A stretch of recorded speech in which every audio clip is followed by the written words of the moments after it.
ആ കുട്ടി നിങ്ങളുടെ ഉള്ളിൽ ഇപ്പോഴും ഉണ്ടോ? ഹലോ, ഏത് കുട്ടി? ആ കുട്ടി തൽക്കാലം അവിടെ നിൽക്കട്ടെ.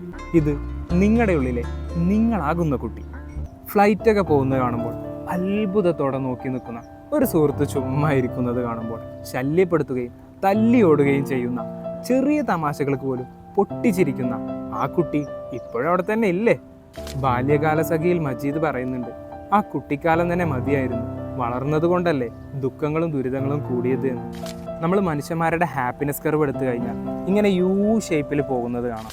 ഒരു 18-20 വയസ്സ് വരെ ഹാപ്പിനെസ്സിൽ ഉയർന്നു നിൽക്കുന്ന കർവ് ഒരു 40-50 വയസ്സൊക്കെ ആകുമ്പോൾ കരിയർ പ്രഷറും ഫിനാൻഷ്യൽ സ്ട്രെസ്സും ഫാമിലി റെസ്പോൺസിബിലിറ്റീസും കാരണം പറ്റ താഴോട്ട് വരുന്നത് കാണാം. ഈ കർവ് പിന്നീട് പീക്കിലേക്ക് ഉയരുന്നത് ഒരു 60 വയസ്സാകുമ്പോഴാണ്. ഇതിന് നമ്മൾ സെക്കൻഡ് ചൈൽഡ്ഹുഡ് എന്ന് പറയും.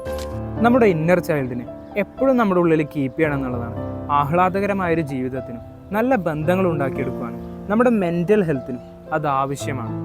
So never let your inner child dye.